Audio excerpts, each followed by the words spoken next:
House of the Ixalan, Ravnica. Vraska first found the dragon's invitation tucked into a copy of the book she was reading. Her name was written on the front in golden ink, and the paper had the distant scent of sandalwood and cinders and magic.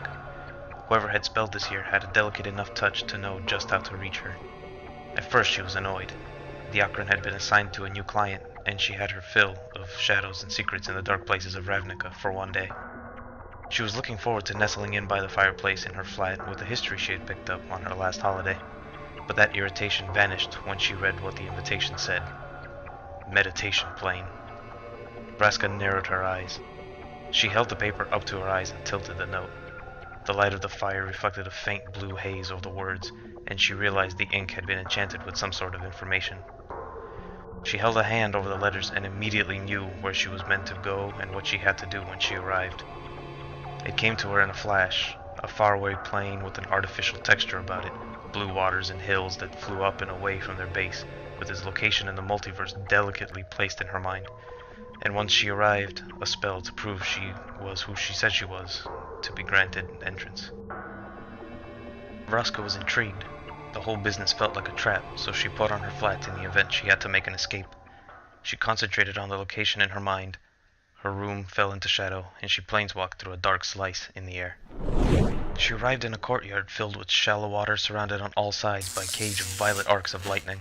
It was alarming, but Vraska remembered what the other half of the note had conveyed. She did her best to remember the spell to grant her entrance. She held one hand out and traced a wide circle in the air in front of her. The other hand flicked a series of sharp gestures. Vraska channeled enough mana into the spell to manifest a slight glow of dark energy as the fingers of her outstretched hand completed the circle. The glow vanished, and the cage of magic disappeared. The password had worked, and a dragon flickered in front of her. He was golden, vast and sinuous, with an unreadable expression and a strange calmness to his presence. Vraska waded ankle-deep onto the plain with confidence. She had never seen a dragon so immense yet so human. It unnerved her, but she refused to show any intimidation. "Vraska, assassin of the Ixalan," he said in a voice like thunder. "I'm glad you received my invitation. I am Nicol Bolas, and I would like to hire you for the use of your talents." Vraska crossed her arms, unbothered. "I'm not looking for new clients," she responded in a bored tone. "I am uninterested in your skills as an assassin." She stilled. Vraska had never been hired to do anything other than kill before. Her ears began to ring, and she had the odd sense that the dragon overheard that thought. He lifted his mask to its full height.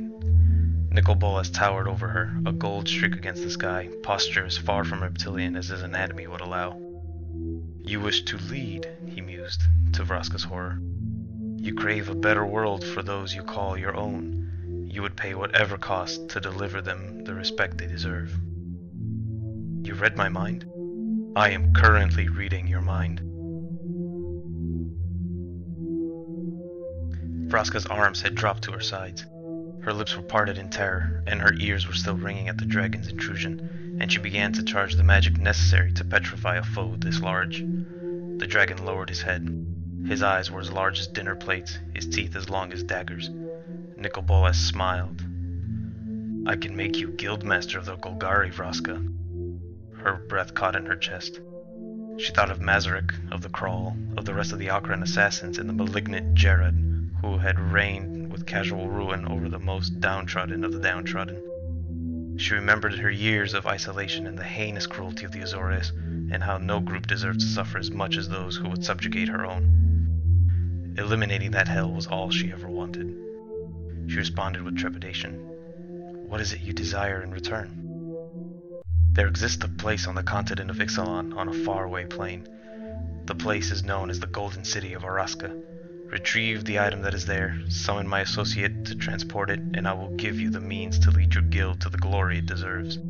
You will have an empire in Vraska, should your mission prove successful." She was humbled, alarmed, and excited all at once. No one had hired her to do anything other than kill before. Everything about this felt dangerous. Nothing about this beast was trustworthy. But Vraska thought back to her life of contract after contract, death after death, playing a role assigned for her with no opportunity to escape. The dragon was staring. He wanted an answer, and she wanted to lead. Against all better judgment, she bowed. "I accept your terms," said Vraska. "I can double-cross him if this goes south." "No," said Nicol Bolas. "You cannot." He waved a claw, and Vraska felt the ringing in her ears vanish. The dragon had departed her mind. "You will need this," he said, holding up his claw again. Something heavy fell into the pockets of her dress. "It is the thaumatic compass," said the dragon. "It will lead you to the Golden City. I will also gift you the knowledge of 2 concepts." The dragon held out his upright claw. "You will use this spell to call my associate when you have reached the center of the Golden City." A sharp migraine jabbed through Vraska's temples. Her knees buckled with the sudden onslaught of knowledge. The spell was complicated, intended to pass through worlds, but to whom? It did not matter. The spell was designed to only have one recipient on only one place. She was not privy to the privilege of knowing who that was. She felt woozy but awed. Vraska had no idea this sort of spell was even possible, and yet she knew it inside and out. A single line that could reach between worlds to a single individual. She would not be able to convey a message, but by tugging the metaphysical line, the recipient would know what to do. It was incredible and more than a little frightening. But the dragon was not finished. "You will also need to know how to sail." The impact of the psychic weight made Vraska hit the ground this time. She fell to her hands and knees and landed in a thin layer of water that covered the plane. She gasped at the influx of knowledge. Spinnaker, whipstaff, leeward, leeboard, forecastle, back, splice, moonraker, headway, and toward ships. Vraska's mind was overcome with the notion's worth of knowledge. She grit her teeth and lowered her aching head until her forehead touched the water. She inhaled. Exhaled. She limply stood. The vast catalog of new nautical knowledge in her head felt like a hangover and a study session combined in one foul package. She successfully avoided throwing up. "You'd be surprised what one learns over a millennia of boredom," mused the dragon. "I never found the knowledge useful, but you and your lack of wings will need it if you intend to cross the seas." Vraska was trembling and her head was aching. Bowline sheet bend, figure 8, clove hitch. The terms and techniques and libraries worth of knowledge were crashing around the sides of her mind, tumbling over themselves as she mentally tried to catalog it all. The dragon did not care. "Depart for your voyage. You will not be able to return until your task is complete." The end is worth the means, Vraska told herself, her mind still categorizing the lump sum of techniques and terms the dragon had impressed into her brain. "If I do this, I will get everything I've ever wanted for myself and my own." The area around her darkened into shadow. Vraska stepped through a rip in the night in the midday air and planeswalked home. She had preparations to make. Stormwreck Sea, Ixalan. The bright midday sun had turned the sea from slate gray to a brilliant cyan. A breeze like a warm bath brushed the tips of gentle turquoise waves, and a great schooner glided over the water's surface. Voices shouted over the rustle of canvas, and in the palm of Captain Vraska's hand, the largest light of her enchanted compass needle twitched violently south. She held up an emerald hand. "Navigator!" The navigator, Malcolm, flew up to the quarterdeck and approached Captain Vraska. He was a siren, naturally gifted in the art of navigation and a lifelong member of the Brazen Coalition. As a celestialist, he specialized in using charts, compasses, and astrolabes combined with spells to divine more information from the stars. "What's wrong, Captain?" Vraska held out the thematic compass. "We need to go south." Malcolm, ever the careful navigator, made a small noise of concern. "Are you certain?" Vraska nodded. "We go where it points, and what we need is that way." She passed Malcolm the compass. He held it close to his face, as if proximity could somehow illuminate the device's purpose. He sighed and looked back to his captain. "Your patron never told you exactly what this thing pointed to." Vraska sighed. Lord Nicholas was not willing to share that information. His instructions were only to find and retrieve the object it led to. The quartermaster climbed up the steps and looked at Vraska. "Captain, the crew awaits your orders." Amelia, the belligerent's quartermaster, was tall as a foremast and just as sturdy. The quartermaster was in charge of the day-to-day management of the ship and oversaw distribution of both plunder and pay. She was also a talented helmsmage, gifted in the magic of ships. Her spells lifted the breeze as well as the sails, and knots would tighten at her touch. She won her position as quartermaster in a landslide vote, and the crew knew better than to cross her. Amelia had a penchant for using her skills with the sail for punitive purposes after all, and fulfilling any duties wrapped in a canvas sheet was no pleasant punishment. Malcolm was staring at the strange compass. But the direction it is pointing to is away from the continent of Ixalan. The Golden City isn't an island off its coast. Vraska spoke with reassurance. With all due respect, Malcolm, you are the navigator. If you do not feel we should follow our mission, and thus the compass, it is your decision to make. I implore you to trust me as I trust you. The navigator pursed his lips. He looked to the weather vane, nodding to himself. Set course due south, he said firmly to Vraska. Vraska looked to the quartermaster and confirmed. Set course due south. Amelia nodded and turned to the rest of the crew below. Set course due south, she relayed. The quartermaster's command echoed across the length of the ship as each of her crew repeated the order. It sounded like a folk song sung in the round, chorus after chorus overlapping as it traveled down the belligerent. Vraska couldn't help but smile at the effect. The crew immediately set about raising the sail, adjusting the rigging, and preparing for the course change. The navigator moved towards the tiller, sat down, and walked the large rudder to one side. The belligerent began to turn. They worked diligently, a motley collection of humans, ogres, and goblins. All capable, all skilled, all loyal to only each other. Perhaps our prize is closer than we think, Vraska mused to herself. Where did Lord Nicholas find that compass anyway? Malcolm asked. He was walking the tiller back to its resting position, the ship having completed its turn. Our client is a purveyor of rare curiosities. This is on loan from his private collection of magical navigational tools. Amelia nodded, lighting a pipe she revealed from a pocket in her coat. Have you worked for him before? No, he only approached me before this assignment. At first I was uncertain if I should accept, but he was confident I was right for the job. He's a good judge of character, Malcolm said with a reassuring smile. Vraska wrinkled her nose. Good is a stretch. He has lofty expectations, she replied. High risk, high reward. Malcolm grinned. Those are odds I can live with. I'll be sure to tell my beloved to expect a ship full of gold on our return. And a ship full you'll have, friend, Vraska said with a nod, and she meant it. The implicit trust between Vraska and her crew had turned what should have been a frightening challenge of her untested skills into the most satisfying period of her life. She had spent the prior months assembling her crew.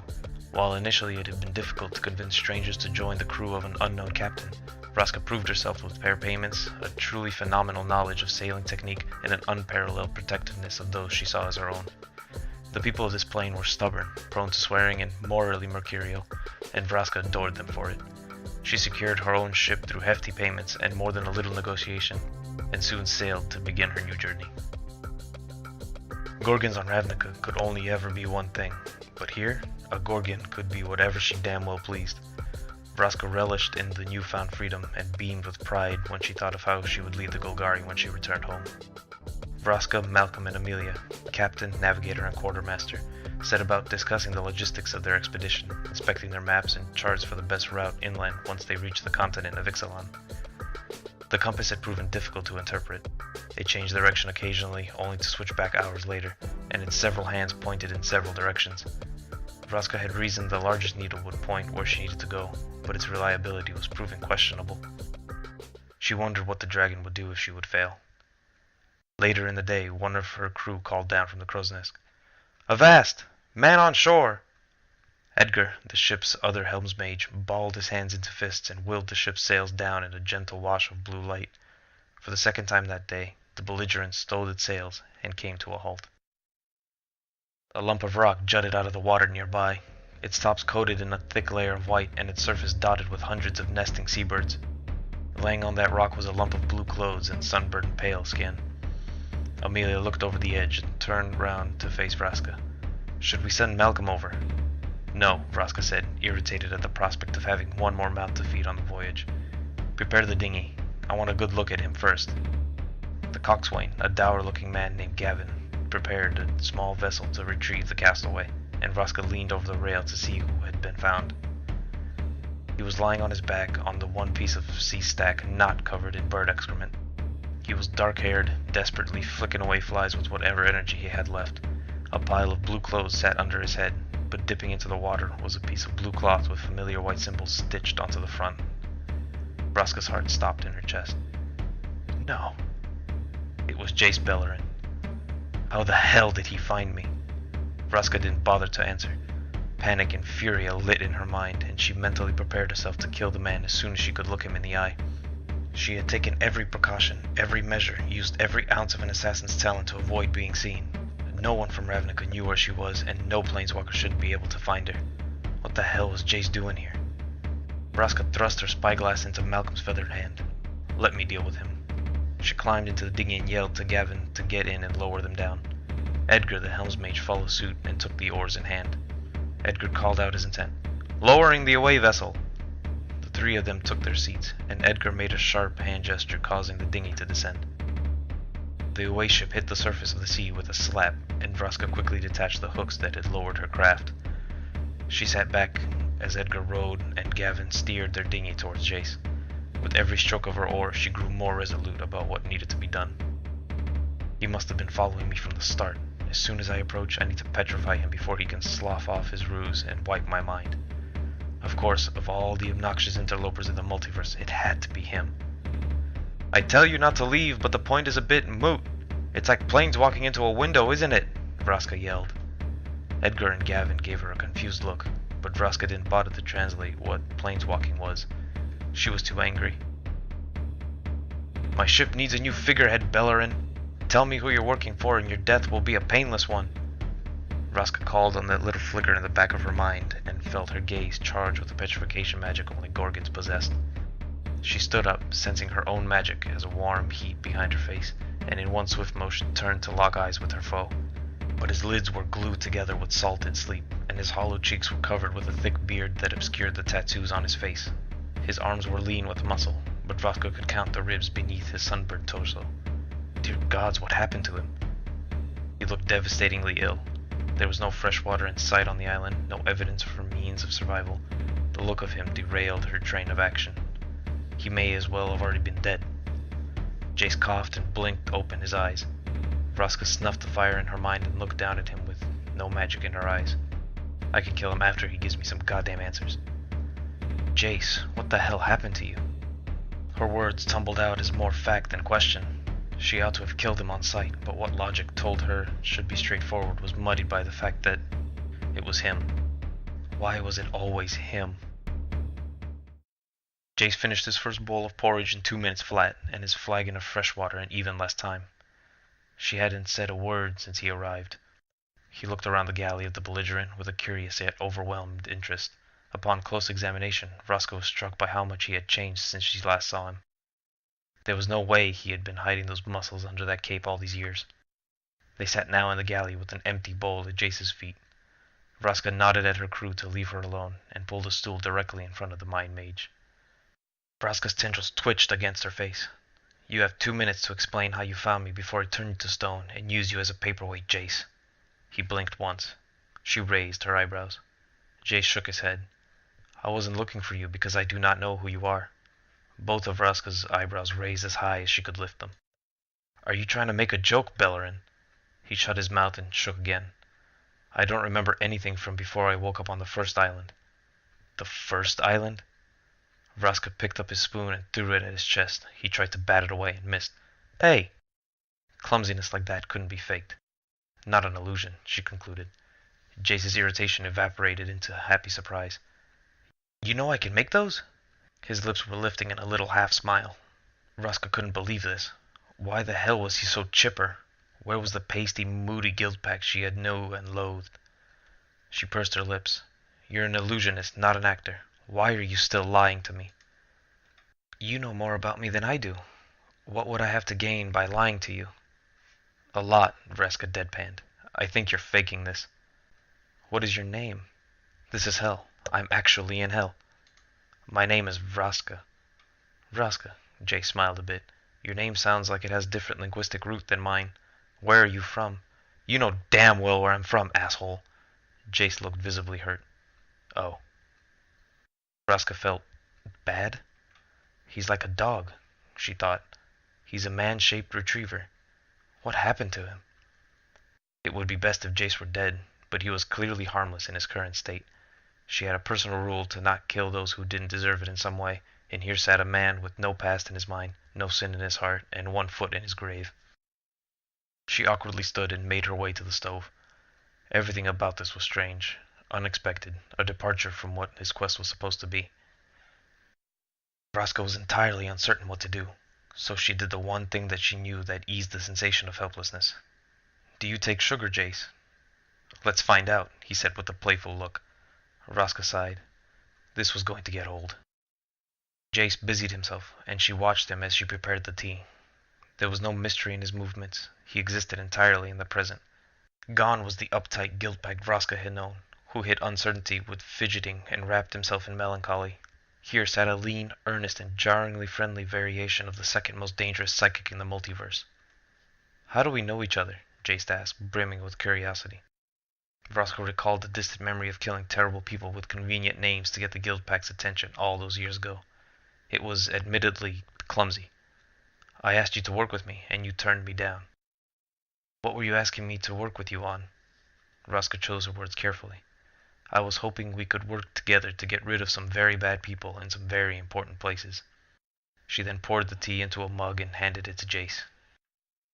Jace gingerly sipped at the tea. "What did these bad people do?" Vraska's mouth went tight and she turned her back to him. "Arrested me, beat me, locked me away when I had done nothing wrong." Jace gasped. "Are you serious?" Vraska turned her head around in alarm. He had read her mind, but had not realized it. Jace must have thought she had spoken aloud. He was staring back with a genuine shock and empathy in his eyes. "That should never have happened to you, Vraska." His expression was transparent, the emotion in his voice gentle and honest. Vraska loudly hummed a song in her mind to drown out any other thoughts she might be projecting, and eventually found words. "My past is a part of me, but it is not who I am." Jace smiled. "I know that feeling all too well," he said with a dry mirth. Vraska was taken aback. The man has a sense of humor after all. "What is the first thing you remember, Jace?" His lips parted as if he was going to say something, but his jaw quickly shut. He looked at her sheepishly. "May I show you?" Vraska shifted uncomfortably. "What do you mean, show me?" "I want to practice, if that's all right with you." Vraska had a feeling she knew what was coming next. "Yes, it's all right." The galley around them dissolved. Vraska remained seated in her chair, but now sat in a grove of bamboo taller than the masts of her ship. Jace sat in his chair, eyes aglow, and began an illusory summary of his last 40 days. Vraska watched as bamboo changed to pristine sand. Rain sprinkled down on an imaginary fire and a very dead fish. She watched him learn to hunt and scavenge, build and survive. The Gorgon sipped her tea and marveled at both the beauty of Jace's island and the plethora of things Jace had learned while he was there. He smiled as he showed her what he had learned and built. He clearly delighted in filling the empty gaps in his knowledge, and his enthusiasm was contagious.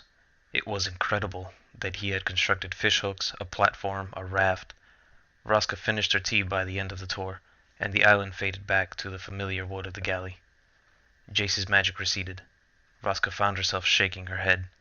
Of course he of all people would enjoy being marooned on an island with no memory. But this series of illusions did not answer how he had ended up here in the first place. "You really don't remember anything, do you?" she asked. He gave Vraska a bittersweet look and echoed her own words. "My past is part of who I am, but it is not who I am today." Jace had rediscovered the illusion-casting talents he possessed, but none of the truly frightening ones. It was unsettling. On this plane, she alone knew what he was capable of. She looked at the tea in her hand and sighed. She would keep him alive. His talents would be of use to her for now. Naivete was not a warrant for death, especially under an assassin's code, but this case was different. The man in front of her wasn't Jace. Not really. The guild pack, as she knew him, was gone. "If I am not paid to do so, I do not kill strangers." Her mind was set. "We'll prepare a hammock for you in the forecastle," Vraska said. "When we arrive at our next harbor, we'll leave you to your own devices." Jace nodded and sat his empty mug down by his feet. Look at the state of him, Vraska thought. He's helpless. Am I making a mistake by letting him live? "Did you say something?" Jace asked. Vraska's heart caught in her chest. She shook her head and Jace frowned. "Strange. Must have been the ship." Jace had spent 8 days aboard the ship and was having a difficult time acting as a guest on the belligerent. Though the ship's physician had ordered him to rest below deck, Jace had earned a reputation for being unable to stay in one place for long. On one windless day, Vraska watched as he disassembled and reassembled the telescope. The entire process took about 15 minutes. He began by studying the outside of the thing, finding its crevices, then using a borrowed tool to gently dismantle it.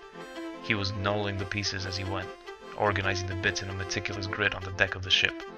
Once it was apart, he worked backward, putting each piece back together in the reverse order he had taken apart. A small crowd gathered to watch in fascination. Vraska hung in the back, as impressed as she was perturbed. She whispered in the ear of her transfixed quartermaster, who hastily apologized and stabbed at the crew to get back to work. Jace stood, embarrassed, and handed the reassembled telescope back to Vraska. "I'll be in the galley, sir." His eyes were downcast with apology. Vraska turned the telescope over in her hand. She looked back at Jace and yelled to get his attention. "Oi!" He looked up. Vraska tossed him a second telescope. Jace caught it and looked back confused. He walked over to her. "What do you want me to do with this?" "Can you fix mine too?" Vraska asked. Jace grinned and clapped Vraska on the back. "Don't!" she yelled with a hard flinch. Jace froze. Amelia strode over on long, thick legs and looked down at the mind mage with her best quartermaster glare. "No one touches the captain," she growled. "It's fine," Vraska said, trying to ease her own nerves. He didn't know Amelia. Vraska's heart was racing with panic, and she took a deep breath to ease away the alarm. She had not been physically touched by anyone in years. The crew didn't need to know why. She hid those old prison scars for a reason. "Captain, I'm sorry," Jay said, eyes on his own shoes. "Don't be sorry," Vraska said, an edge to her voice. "Just don't do it again." The sky outside was overcast, and the air felt thick with the threat of rain. The wind was steady and vigorous. Malcolm had estimated they would make landfall at High and Dry within the next day. Most of the crew was below decks, eating their meals and passing the time. The crewman in the crow's nest called out, and Malcolm flew up to meet them. He paused atop the mast and flew into the sky far above. He returned with a swift dive, landing immediately next to Vraska. He whispered sharply, "Ship just over the horizon. She bears black sails." Vraska set her mouth in a firm line. The Legion of Dusk. The enemy ship was beginning to crest the horizon, emerging slowly from a dark fog of magic. Its sides were of dense, dark wood, weathered by time and travel. The ship's sails were as dark as the smoke that followed it, and its cabin was as large and imposing as a cathedral. Vraska had survived worse. She remembered the first run-in she had with the vampires of the Legion of Dusk. It was within the first few weeks of her ownership of the belligerent, and her crew was unfamiliar with each other as she was with her foe. The vampires' approach turned noon into evening, and the ship had been enveloped with a dark cloud. Vraska was initially confused as to why a larger ship would overtake their own, but it was clear that her crew, not their loot, was the objective. The conquistadors did not need to use their weapons. They cried out to their saints and feasted with a fierceness Vraska had never seen before. She lost 4 crewmates that day, all drained in pious fervor before she could petrify their killers. Malcolm was there that day. "They were breaking their blood fast," he said. "The Legion of Dust justified their bloodlust by only killing sinful criminals. It was no accident that they saw the Brazen Coalition as an alliance of sinners." She remembered too how Amelia had told her what the vampires were after. "They seek an end to their vampirism," she had said. "They crave eternal life without needing blood. The immortal sun was stolen from their monasteries, and so they ventured to the sea to reclaim it. They took our ancestral lands on Torrezon, and they take all homes in the end." Vraska brought herself back to the present moment. She narrowed her eyes and assessed her options. She could try to outrun the ship and resupply it High and Dry, or she could avoid draining the ship's coffers and steal from the conquistadors instead. Vraska decided to go with the fun option. "All hands on deck!" she cried to the crew below. They immediately answered her call, rapidly ascending the ladder from the crew quarters and leaping to their duties as Vraska called them out. Her heart raced with excitement to command. She assessed the skies above. The clouds were heavy with impending rain, and the belligerent was tacking. The other ship's sails were down, and if Vraska attacked quickly, they would be able to take advantage of their upwind position. "Battle stations! Bear away and raise colors!" As Vraska yelled orders, she heard her crew echo the commands throughout the ship. Malcolm flew to the tiller and moved it hard to one side as the crew shifted the stays far above. Amelia and Edgar stood back to back and raised both main and mizzenmast with a sharp burst of magic. The ship began turning sharply to the starboard side, its sails filled with the brief summoned breeze. Jace emerged onto the deck, in awe of the commotion and visibly unsure of where he ought to be. A moment of inspiration struck Vraska. "Jace, up here!" She called to him from the quarterdeck and beckoned him up with the small ladder to where she and the quartermaster stood. His eyes were wide with excitement and unease. Vraska looked at him. "Jace, we mean to board that ship and capture supplies. Can you camouflage the belligerent's approach?" A smile tugged at Jace's lips, but he quickly smoothed it out into a look of determination. "Yes, Captain." Vraska nodded. "Then proceed." Jace looked skyward, his eyes aglow, and like water pouring over a curved surface, his magic flowed down around the belligerent, seemingly wiping it from existence as it went. The crew could see each other and the ship below. Jace maintained concentration and nodded briskly at the captain. Vraska grinned and turned to her shipmates. "Crew, we'll proceed silently until the ship is positioned for immediate boarding. Once we're within range, Jace will drop the camouflage and we board. Retrieve supplies and food only." Several members of the crew audibly groaned. "I'm kidding, dear friends," Vraska smiled. "Take what you like from these blood-sucking mad pies." The crew cheered and set about adjusting the rigging to hasten their approach. Jace looked to Vraska. "What do you mean silently?" "It's a specialty of our ship." Vraska approached the ship's bell and pulled a bundle of small flags from the box near the rail. "I haven't landed on a good name for this tactic yet." She held one of the small flags aloft so the trained crew would know what was coming next, and held up a hand to begin her spell. She made a series of subtle gestures, and the volume of the ship's busywork began to fade into silence. It was an old assassin's enchantment she had learned while working for the Golgari, and she had used it on countless assignments since. The spell itself was soundless, invisible, and its effect was immediate. Even if she yelled at the top of her lungs, the spell would stifle her cry. The belligerent was now imperceptible to any outside its rails. Vraska used her signal flags to communicate her orders to the crew in the absence of sound. At her command, the ship curved wide around the path of the enemy vessel. The Legion of Dusk had certainly spotted them on the horizon before the belligerent had vanished, but now they were sailing in a misguided direction, their target lost from view. Vraska grinned and Jace turned back towards the ship. "Excellent work," she thought. Jace smiled and replied a reflexive, "Thank you, Captain," its volume cancelled by the spell of silence. Vraska made a quiet mental note to be more careful. She did not want him to be consciously aware of his more frightening abilities yet. The Legion of Dusk dropped their sails. Vraska held up two flags at once, and the belligerent turned sharply on its approach to the stalled vessel. The belligerent closed to a ship's length away from the Legion of Dusk. Vraska tapped Jace's shoulder and held up a hand as a conductor would to an orchestra. He understood her meaning and nodded, maintaining the illusion that cloaked the ship from view. Vraska simultaneously closed the hand facing Jace and lifted a black flag with the other. All at once, the spell of silence lifted, the ship became visible, and a third of the crew yelled out a battle cry as they swung on grappling lines towards the conquistador's ship. The vampires were caught completely off guard. The silence erupted into chaos and noise as the belligerent's crew swung onto the Legion of Dusk's ship. The crew of the vampire ship jolted in surprise at the onslaught. Most crewmates were easily subdued, their eyes wide and guards down as the pirates bore down on their ship. Some were smart enough to pull out their weapons, and they scrambled to maintain their composure as Vraska's crew attacked.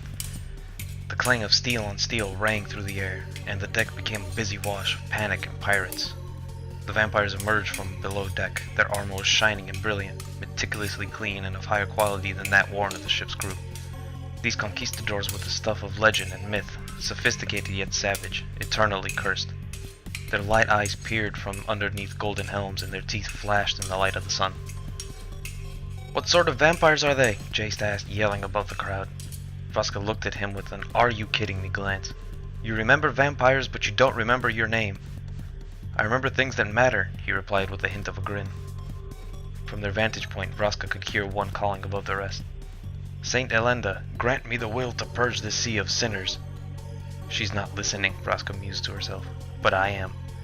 She ran down the sides of the quarterdeck and barreled across the gangplank, slicing her way past vampire and human alike, wielding a cutlass, the tendrils of her hair coiling in excitement. Jace leapt into the battle after her, summoning several copies of himself to run rampant through the crowd of confused Legion of Dusk conquistadors. The illusions distracted and dodged, distracting the vampires just long enough for the pirates to subdue them. After cutting her way through several attacking vampires, she yelled above the chaos, "Bring me the captain!" Her call was answered by the emergence of a glittering, golden-armored vampire. His armor was elaborate and cloying, an affront to the tropical climate around them. He locked eyes with Vraska and charged, sword drawn and teeth bared. The Gorgon smiled.